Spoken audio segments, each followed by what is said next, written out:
So the topic that we're going to talk about today is the textual transmissions, and specifically looking at the New Testament and the Qur'an. We're going to do a little bit of a deep dive into the history of how we got our New Testaments and how we got the Qur'an. And in this discussion, we're going to look at 4 questions. The first is, what do we see when we look at the transmission of the biblical New Testament? The second, what do we see when we look at the transmission of the Islamic Qur'an?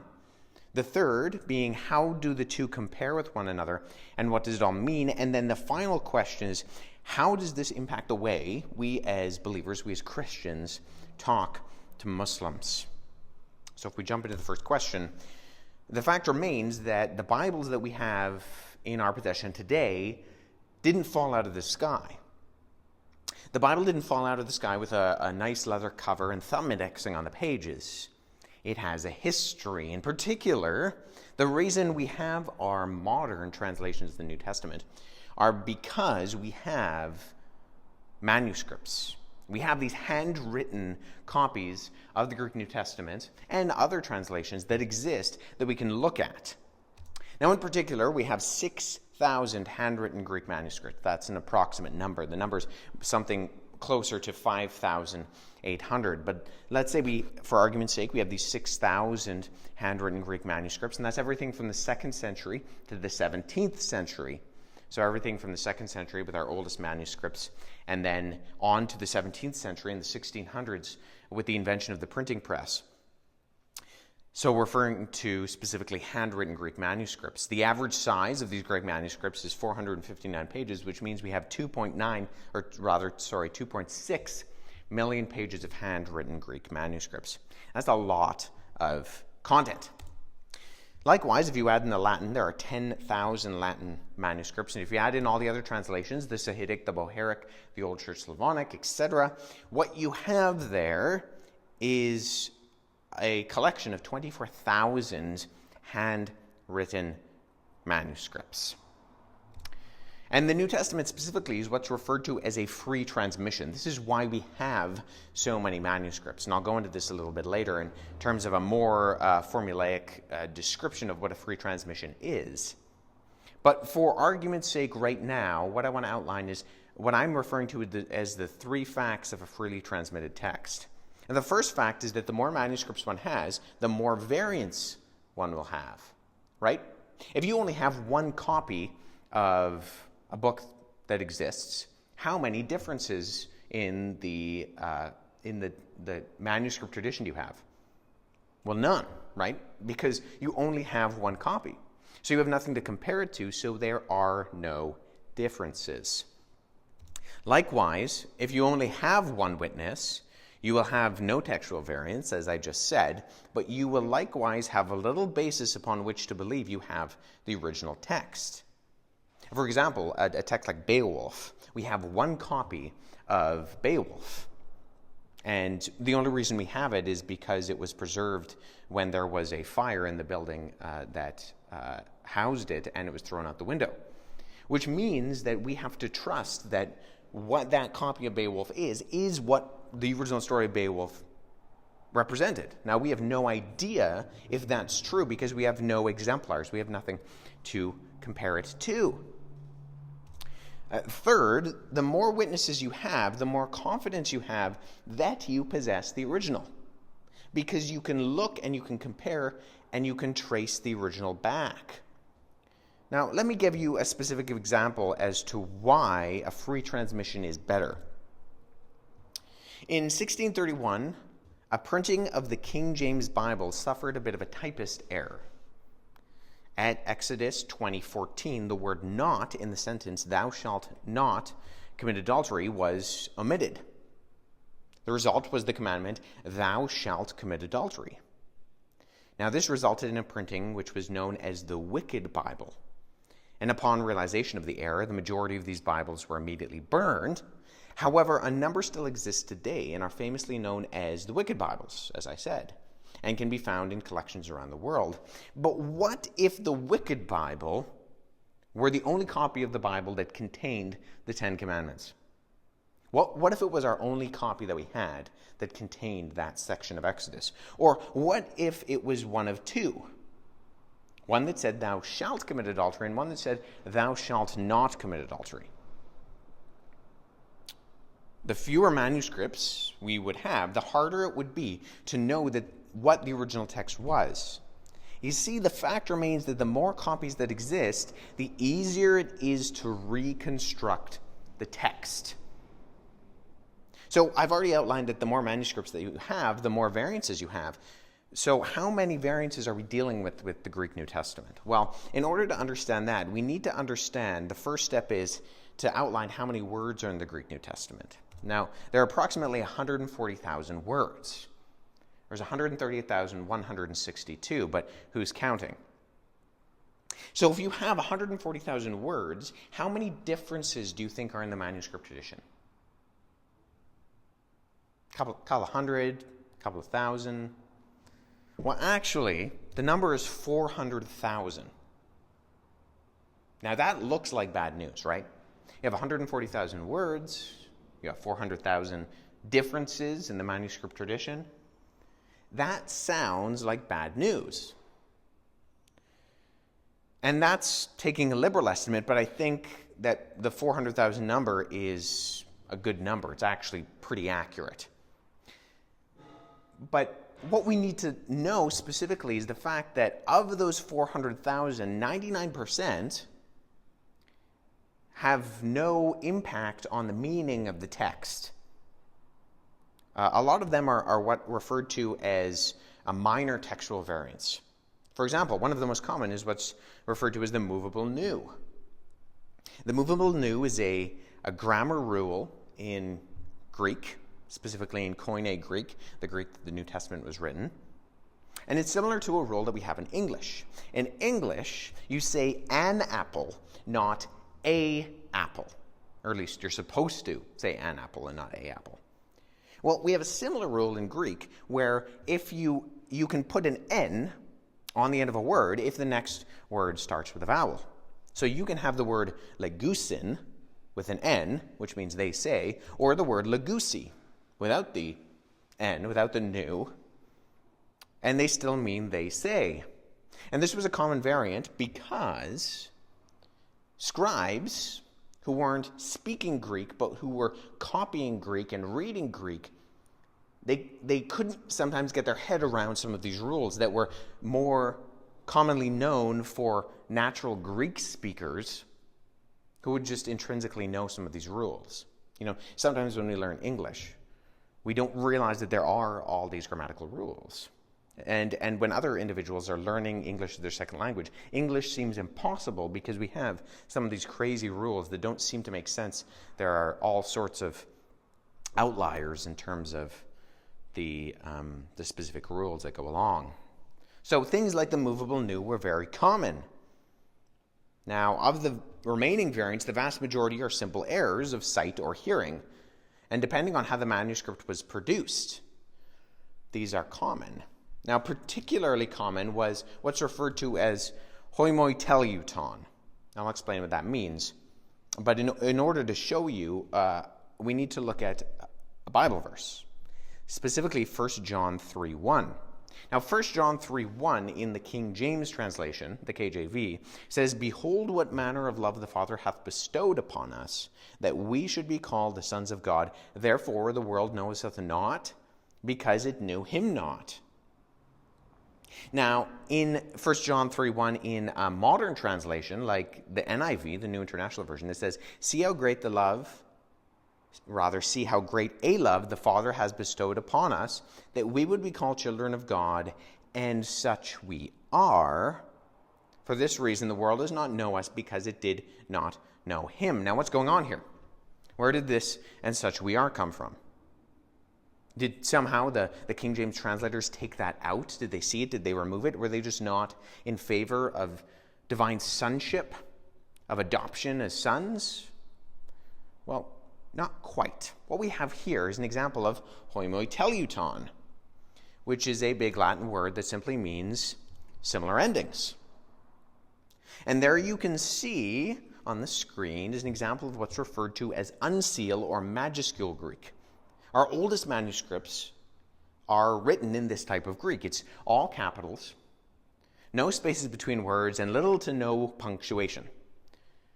So you can see there on the screen the black lettering in the Greek, and I put in red what looks like the English letters M-E-N.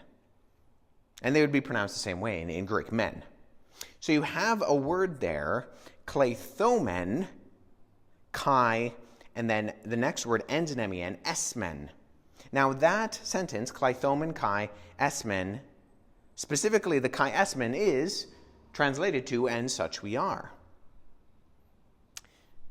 But the scribe who is copying, they got to the first M-E-N of kleithomen, they wrote it down, they went back, and they saw the M-E-N of kai esmen, and they started on from the end of kai esmen, thus effectively eliminating that phrase, kai esmen. They saw the similar ending, and they just continued on from there. And we do this all the time. I mean, anytime you're copying something, we're bound to do this. It's a very common kind of error. In fact, here's an Old Testament manuscript, an ancient manuscript. It's a New Testament manuscript. It's this text we're talking about right here in 1 John. It's Codex Sinaiticus, which comes somewhere in the 4th century. And so right there you can see it says kleithomen, and then right there you can see the end of esmen. And these kinds of scribal errors were expected in a widely transmitted document. As long as one has a robust manuscript tradition representing various geographical areas and containing early witnesses, these kind of variations are rather easily detected. But all of these considerations relate primarily to a freely transmitted text, not a controlled, edited, or redacted text. Now, what do I mean specifically when I'm talking about a free transmission? Well, on the screen you can see a map of the approximate region of the ancient world. And what this picture is going to illustrate is the way that the New Testament manuscripts came into existence. You see, the New Testament documents were written by multiple authors in multiple locations by to multiple audiences in multiple locations at multiple times. Now, from its inception, the New Testament, being a collection of books, was above the control of any one person or group, as I've said a few times now. And this means that the early copies of the New Testament were distributed far and wide, resulting in multiple streams of transmission. As a result, we have a rich and early history that protects the text from controlled, centralized editing or changes. Now, the initial Gospels and epistles of the New Testament were written at various places and at various times, some for distribution within the community, like the Gospels, and some were sent to specific locations, like the epistles. Then copies were made and sent elsewhere. Often Christians traveling from one place to another would encounter a book they had not heard of and make a copy and bring it back to their own fellowship. Now, over time, single books would be gathered into collections. This was specifically true for the Gospels and the epistles of Paul. Hence, we have manuscript collections like P66 and P75 and P46, all dating from the middle to the end of the 2nd century. Now, these collections eventually came together till at the year 313, in the time period that we refer to as the Peace of the Church, you could have entire collections, entire copies of the Scriptures from Genesis to Revelation. And this is what we mean when we talk about a free transmission. A free transmission is a text whose transmission is not controlled by any external authority, such as the government, being widely copied without constraint. Now, this is in juxtaposition, this is in contrast to a controlled transmission, which is a text whose transmission is one that is copied under the guidance of an external authority. Now, there's also something else we need to keep in mind, is the fact that the New Testament shows what's referred to as multifocality. Now, sometimes when you hear skeptics refer to the history of the New Testament, they'll refer to, say, the telephone game. Right? In Europe, it's called Chinese whispers, which just seems politically incorrect. But what it is that I whisper into your ear, And you have to whisper into the next, and the next, and the next, and the next, till we get to the end of the line. And in the game, when you get to the end of the line, the message that was originally whispered in your ear, when it's back there, it's all messed up. It's gobbledygook. And some people use this as an illustration of how we got the Bible, you know. It was passed on from one ear to another. But that's what's a good example of a single line of transmission, and specifically a single line of transmission that's purposefully trying to corrupt the text, right? There are rules. You have to whisper. You can only say it once. These types of things. There are control factors in, if you want to call it the transmission history, to make sure that the message at the end is a little bit messed up.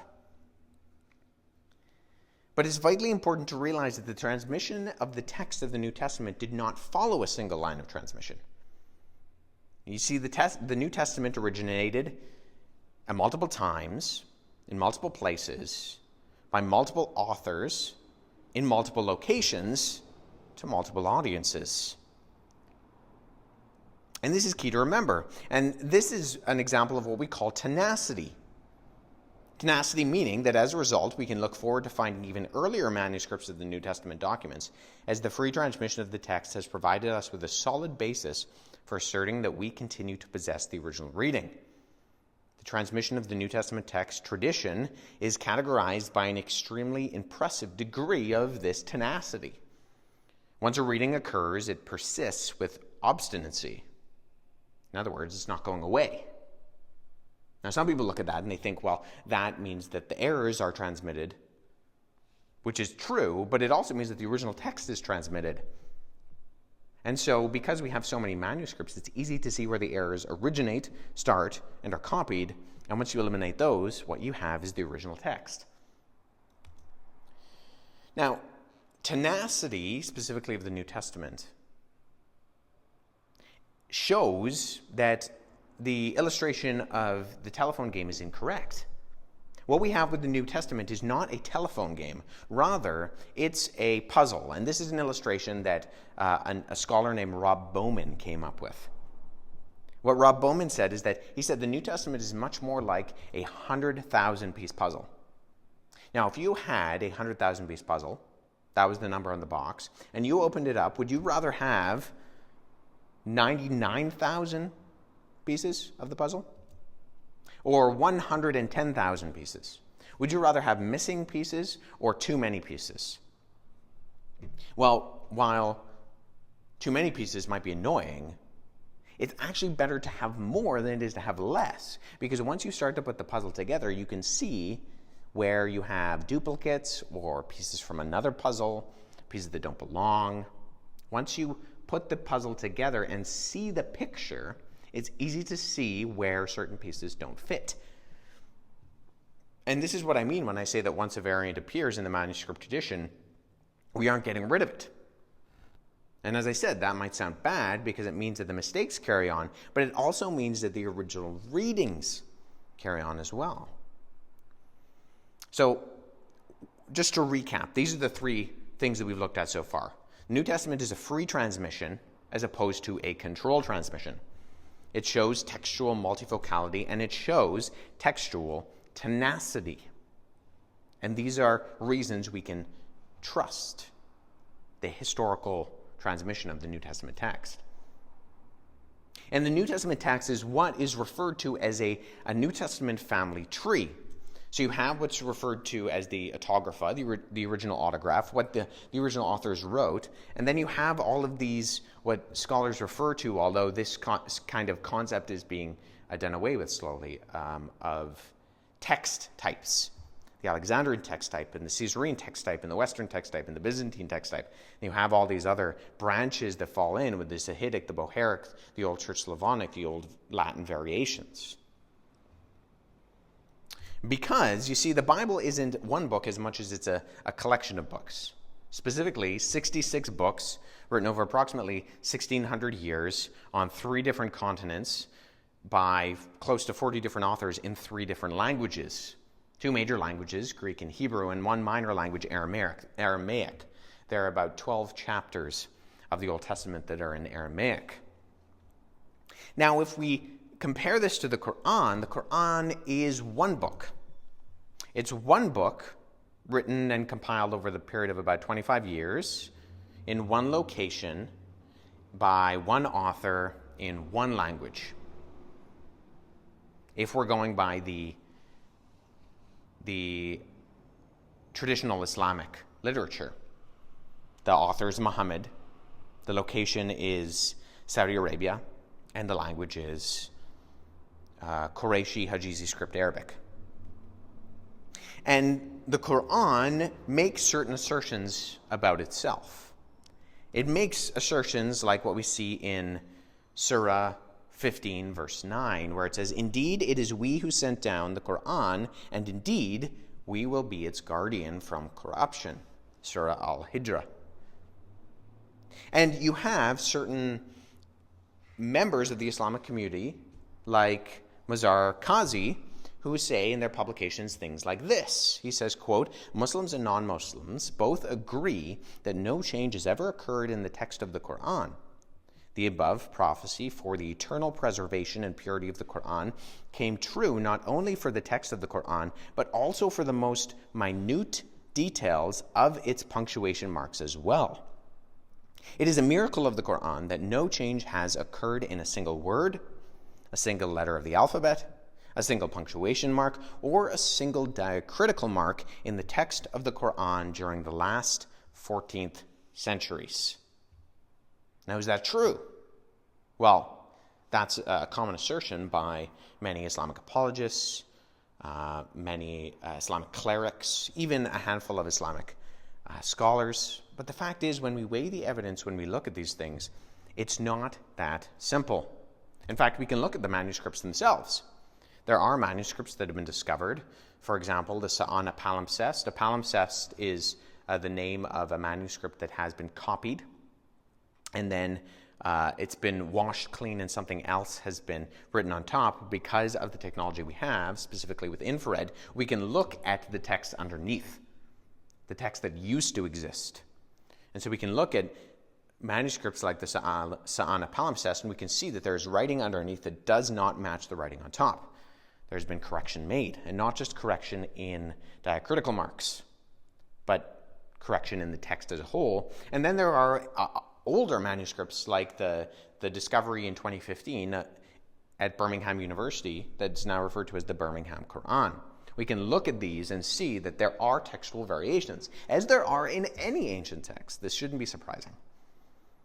And the fact is, even in modern Qur'ans, there are differences.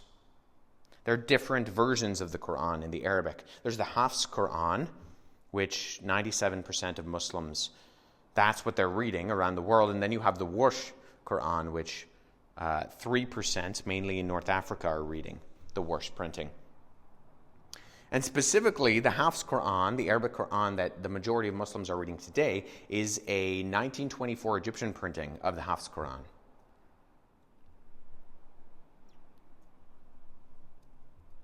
We have individuals like Fred Donner, who in his book, The Qur'an in its Historical Context, says this. He says, in Quranic studies, or rather, Quranic studies as a field of academic research appears today to be in a state of disarray.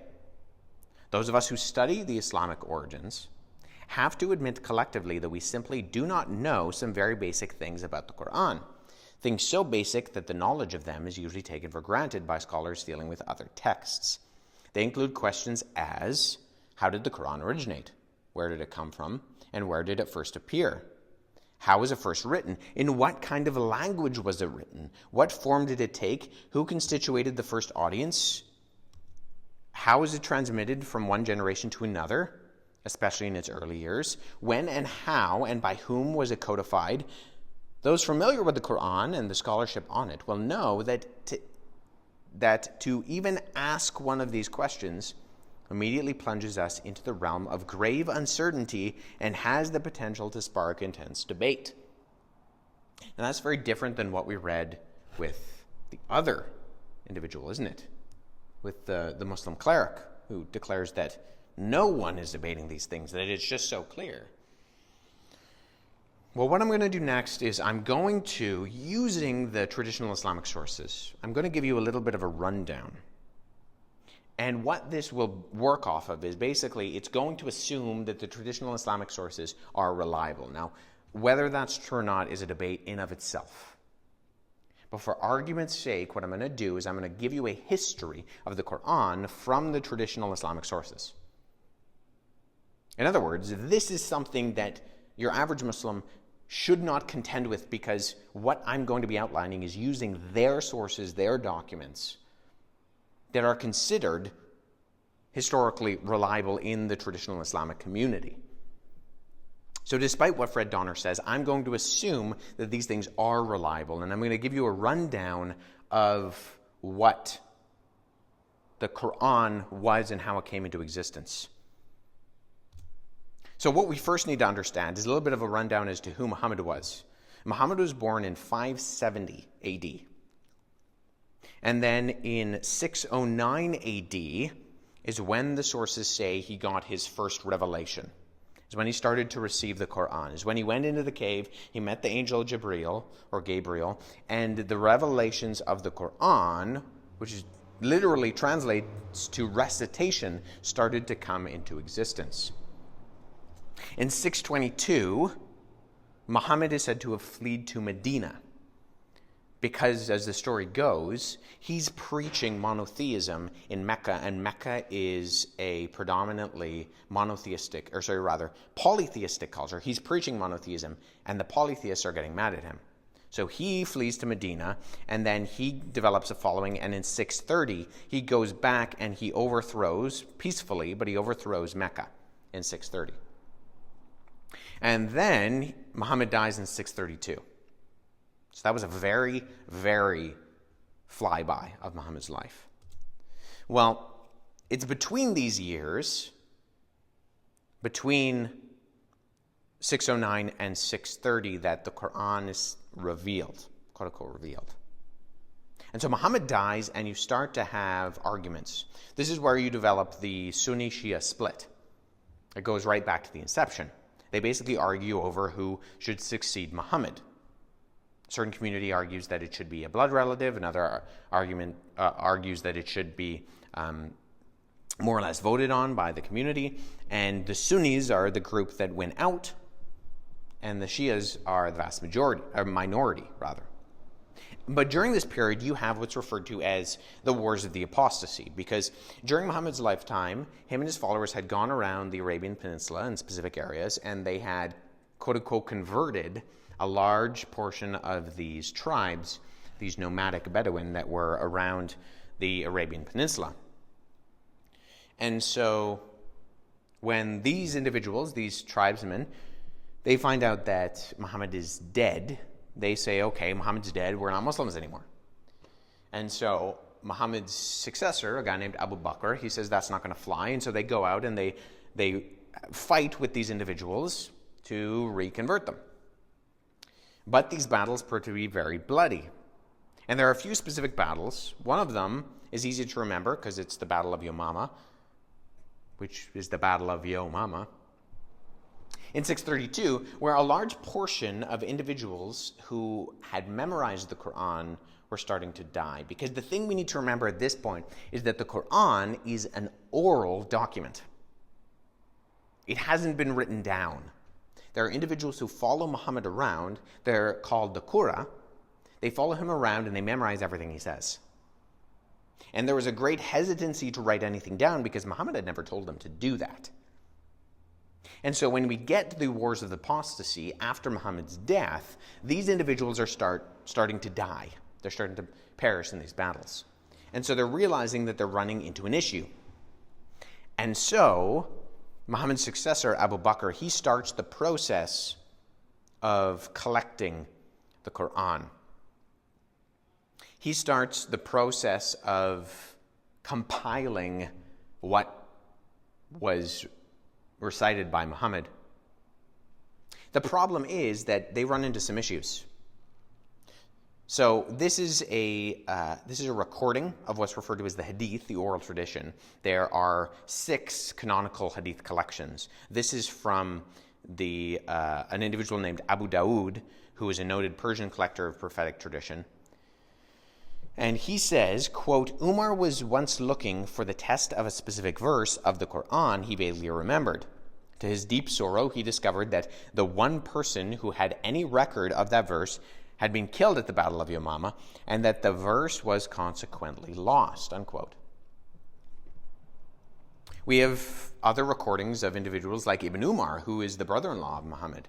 He says, quote, let no one of you say that he has acquired the entire Qur'an, for how does he know that it is all? Much of the Qur'an has been lost. Thus let him say, I have acquired what is available, unquote. So we have a time period when these things are being written down, and there's a little bit of uncertainty to some degree. There's a little bit of trying to figure out how to put these things together.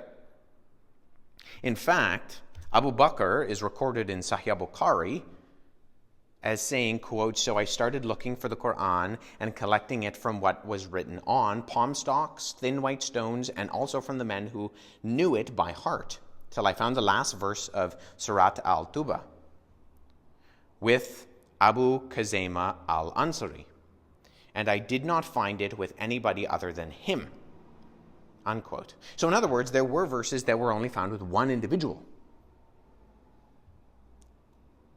There was only one individual who had remembered that Muhammad had repeated these things. And so you have this period of time between Abu Bakr and then the third caliph, the third individual who succeeded Muhammad, named Uthman. So between approximately 332 and 335, you have Abu Bakr, and then you have Ali, and then you have Uthman. And at Uthman's day,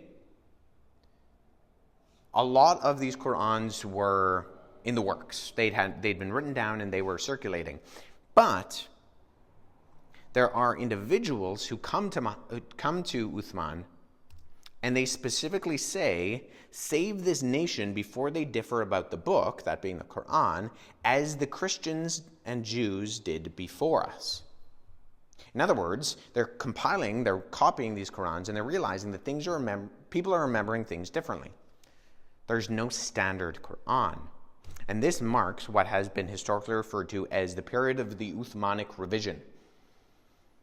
What essentially happens is Uthman collects the Qur'ans, he standardizes the text, and he destroys the outline copies, the copies that differ from the text that they standardized. In fact, we have an individual named Al-Kindi who writes about this, and he says, quote, heavy penalties were threatened against the disobedient, individuals who didn't want to give up their Qur'ans. All the leaves they could secure were shredded and boiled in vinegar till they were sodden. Nothing remained, not even the smallest fragment that could be deciphered. So this was clearly a very thorough-going process. What seems like damaging is you have individuals like Ubay ibn Ka'b, and Ubay ibn Ka'b was one of these Qurra, one of these people who had followed Muhammad around and memorized the Quran.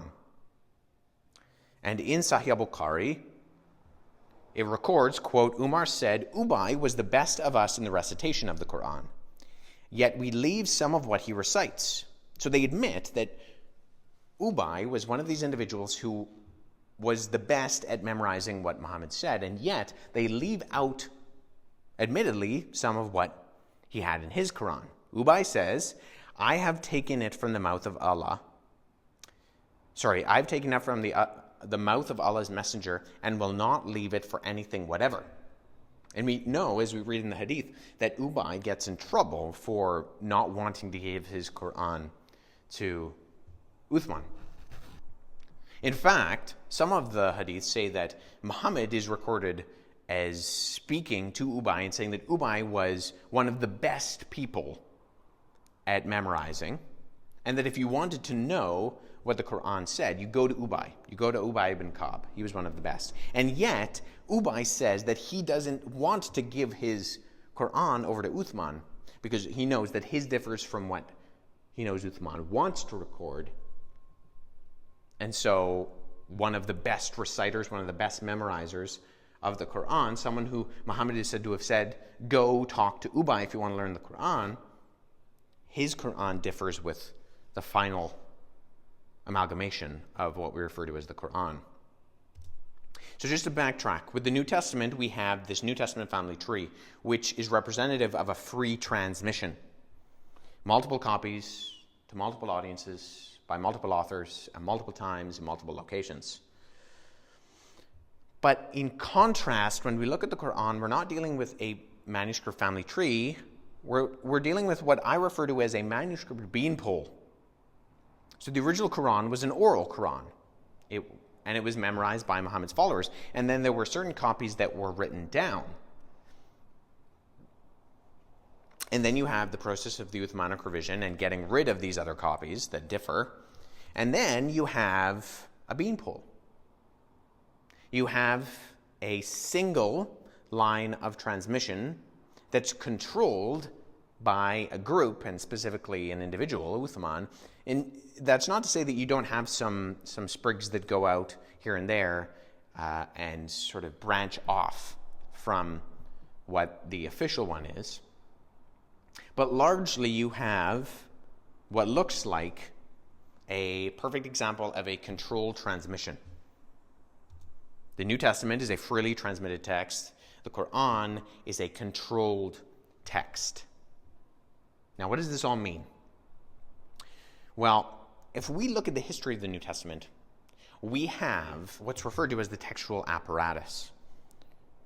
And in the textual apparatus, what we see is what you have on the screen there. So you have the Greek at the top, and then you have what's at the bottom here, which is referred to as the apparatus. So this is an eclectic modern Greek New Testament. And what the textual apparatus is it's going through all those manuscripts. It's looking at the manuscripts, and it's looking at the variants that do make an impact on the meaning of the text that translators should know about, but it's all there. It's all out there for us to look at and see. But there is no eclectic text for the Qur'an. It doesn't exist. So what does this all mean? Well, I would argue that we can have full confidence in the text of the New Testament, not in spite of the evidence we have, but because of it. And the Qur'an has much less on its side in terms of multifocality and tenacity, and therefore reliability as a whole. How does this impact the way we talk to our Muslim friends and neighbors and coworkers? Well, what it means is that the Qur'an has a history. The Qur'an has human fingerprints all over it. And the Qur'anic transmission compared with the New Testament reveals one is ultimately reliable and one is ultimately unreliable.